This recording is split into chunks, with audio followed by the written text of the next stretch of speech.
वो व्यवस्था खत्म हो गई भविष्य में जाकर के।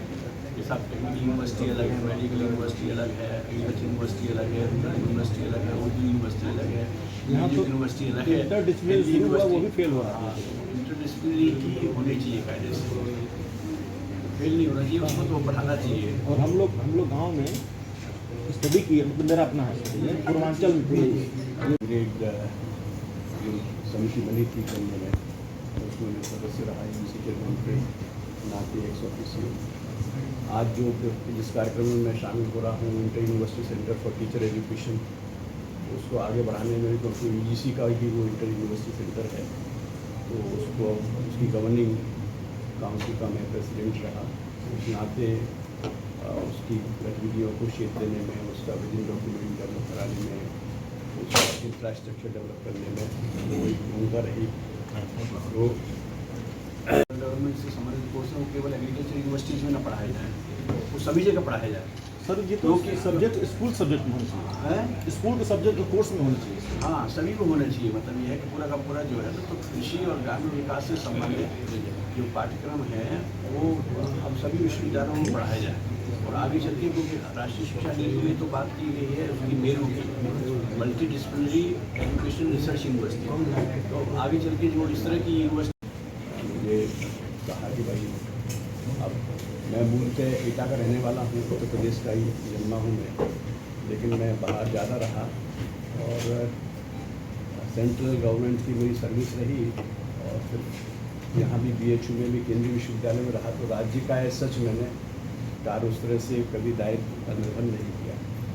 तो माननीय मुख्यमंत्री जी ने एक बार मुझसे कहा कि भैया प्रदेश में आप जिन में हो उसके लिए भी आप कुछ विशेष सहयोग करने की कोशिश करिए। तो इस रूप में फिर मुझे दायित्व दिया, और मुझे शिक्षा का पूरा ही उन्होंने देखने के लिए कहा है, जिसमें कि बेसिक एजुकेशन भी है, सेकेंडरी 5 विभाग हैं जो कि शिक्षा को देखते हैं। बेसिक एजुकेशन है, सेकेंडरी एजुकेशन है, हायर एजुकेशन है, टेक्निकल एजुकेशन है और vocational education and skill development. वो 5 मंत्री लोग हैं, उसके प्रिंसिपल सेक्रेटरी हैं, उन सबके साथ मेरा कोऑर्डिनेशन रहता है। और जो माननीय मुख्यमंत्री जी की अपेक्षा है शिक्षा को लेकर के, मैं एक तरह से उसके हिसाब से उन लोगों को मार्गदर्शन करता हूँ। देखिए, IIT बेसिकली ये है कि आपस में लिंकेजेस होना चाहिए। जो हमारे जो प्रीमियर इंस्टीट्यूशंस हैं वो अपने अपने दायरे से बाहर निकल करके उनके दूसरे संस्थानों के साथ, यहाँ तक कि स्कूलों के साथ उनका इंटरेक्शन बढ़े।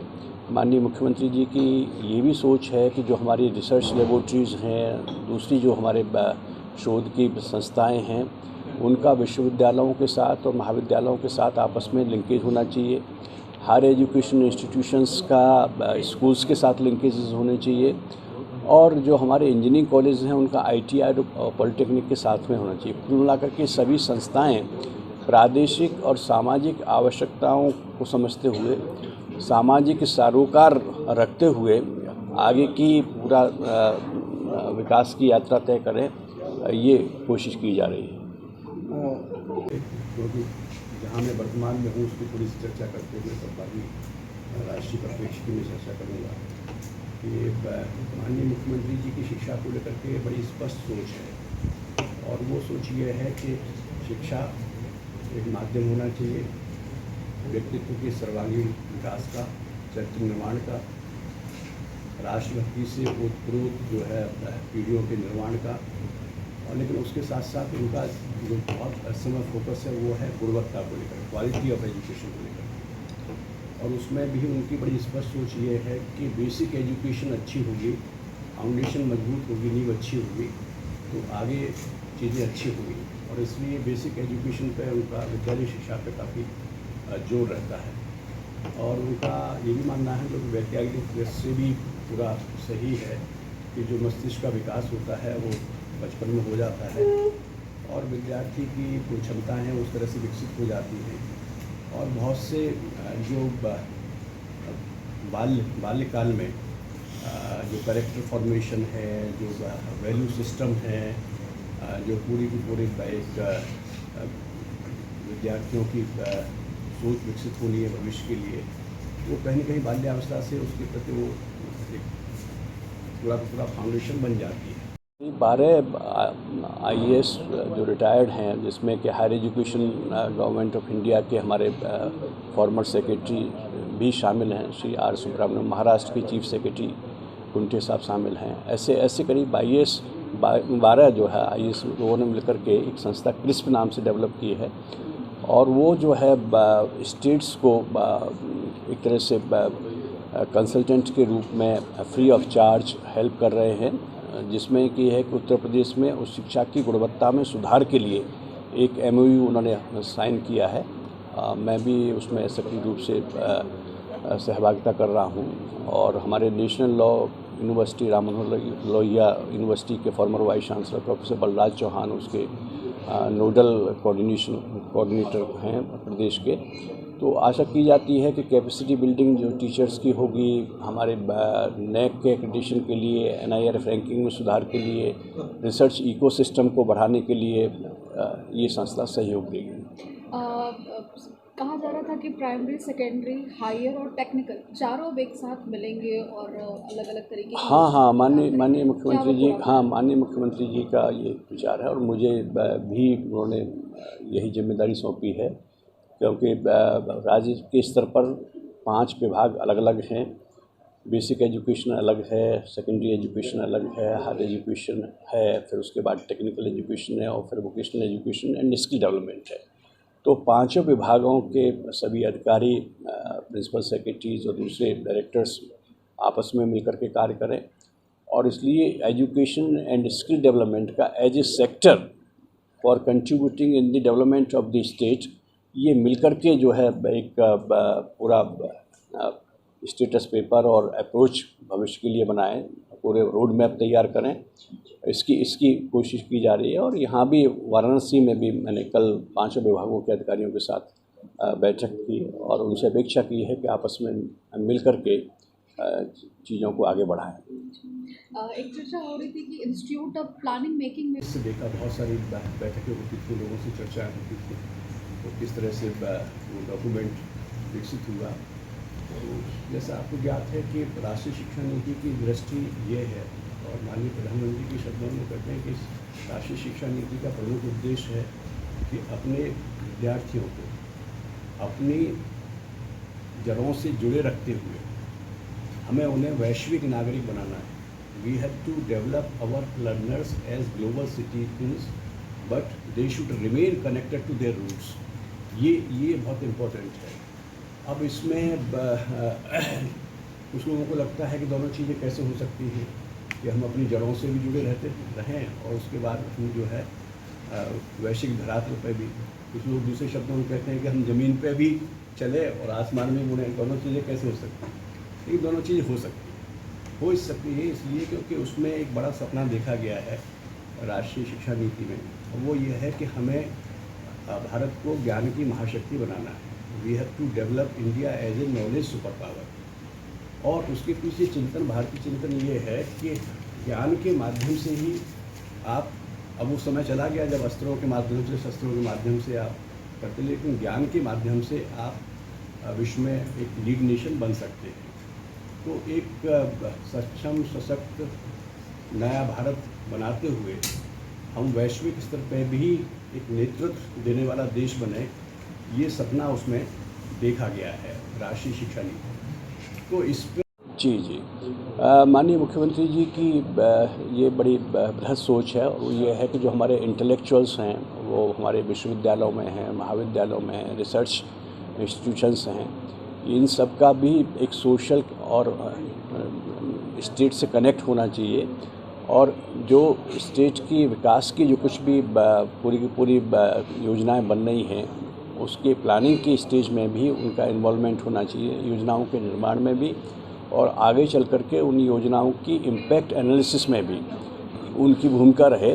और ये विश्वविद्यालय और इंस्टीट्यूशंस जो है वो समाज से और प्रदेश की आवश्यकताओं से जुड़ें, ये पहल है। कब से शुरू हो रही है? नहीं, ये ऑलरेडी माननीय मुख्यमंत्री जी ने बुंदेलखंड विकास बोर्ड की जो बैठक रखी वो बुंदेलखंड विश्वविद्यालय झांसी में रखी थी, और उसके बाद गत वर्ष जो है उन्होंने पूर्वांचल विकास बोर्ड की बैठक जो है वो रिफॉर्म रखी थी और स्वयं भी माननीय मुख्यमंत्री जी उनमें उपस्थित रहे थे। मैं भी यूजीसी चेयरमैन के रूप में उस समय था, उसमें मैंने पार्टिसिपेट किया था और एक ये बहुत अच्छी पहल है और आशा है कि इससे भविष्य में इसके दूरगामी परिणाम होंगे। व्यक्तित्व के सर्वांगीण विकास की जब हम बात करते हैं तो उनका ये मानना है कि केवल हमको मशीनी लोग तैयार नहीं करने हैं, हमें जीवन समग्र विकास से भरपूर हो। और जो जैसा कि हमारी राष्ट्रीय शिक्षा नीति की जो एक दृष्टि है और जो कि हमारे माननीय प्रधानमंत्री जी बार बार कहते हैं, मैं दोहराना चाहूँगा, माननीय प्रधानमंत्री जी ने हर बार जब राष्ट्रीय शिक्षा नीति से संबंधित चर्चा हुई, मुझे ये सौभाग्य प्राप्त हुआ कि जब वो फॉर्मुलेशन पॉलिसी का हो रहा था तब मैं NAC में डायरेक्टर था और NAC में ही सेंट्रल गवर्नमेंट की ओर से टेक्निकल सेक्रेटरीट उसका बनाया गया था। उसका रीज़न ये था कि जो उसके चेयर कर रहे थे ड्राफ्टिंग कमेटी को डॉक्टर कस्तूरी रंजन, वो वहीं रहते थे बेंगलोर में। एक और सदस्य थे, एक और दो सदस्य जो वो भी बेंगलोर में रहते थे और उसके अलावा एक दो लोग करके दक्षिण के थे। कस्तूरी रंजन साहब के कहने पर NAC को उसका टेक्निकल सेक्रेटरी बनाया गया। इसलिए जो पॉलिसी फॉर्मुलेशन है उसकी पूरी प्रोसेस में मैं एक तरह से इन्वॉल्व रहा, डिस्कशंस में भी, बाकी लोग उसके सपोर्ट वगैरह में। उनका उनका पूरा तो वहाँ मुख्यमंत्री जी का ये निर्देश था कि वहाँ जो भी लोग मिले, वहाँ के एम्बेसडर्स वगैरह हों, जो भी मिनिस्टर्स वगैरह जिनके साथ मिल रहे हों, तो उनको जो हम उपहार के रूप में दें वो हम ये दें, 1 डिस्ट्रिक्ट 1 प्रोडक्ट। तो इससे मतलब कितने देशों में ये चीज़ पहुँच गई। और फिर ग्लोबल इन्वेस्टर्स मीट में भी जब जो लोग आए, जितने भी मेहमान आए, उनको मोमेंटो के रूप में यही सब चीज़ें उपलब्ध कराई। अब देखिए, इसको थोड़ा सा एजुकेशन और स्किल डेवलपमेंट से जोड़ें तो मुख्यमंत्री जी का ये भी है कि स्किल डेवलपमेंट जो है, लेकिन स्किल डेवलपमेंट किस रूप में होना चाहिए, तो यहाँ फिर वो आता है कि जड़ों से जुड़े रहते हैं। जो अपनी पहचान है, हमारी काशी की, बनारस की, वाराणसी की, भदोही की, चंदौली की, मिर्ज़ापुर की, दूसरी जगहों की जो भी पहचान है ना, उस पहचान में और अधिक वैल्यू एडिशन हो। मतलब ये हो कि जहाँ आज हम खड़े हैं स्किल की पॉइंट ऑफ व्यू से, टेक्नोलॉजी के पॉइंट ऑफ व्यू से, उसमें हम जो भी प्रोडक्ट्स बन रहे हैं उसमें वैल्यू एडिशन करें, उनकी नेटवर्किंग अच्छे से हो, उनकी मार्केटिंग अच्छे से हो और उससे फिर हमारे बच्चों को जो है अच्छा रोज़गार प्राप्त हो, उनकी डिसेंट लिविंग हो।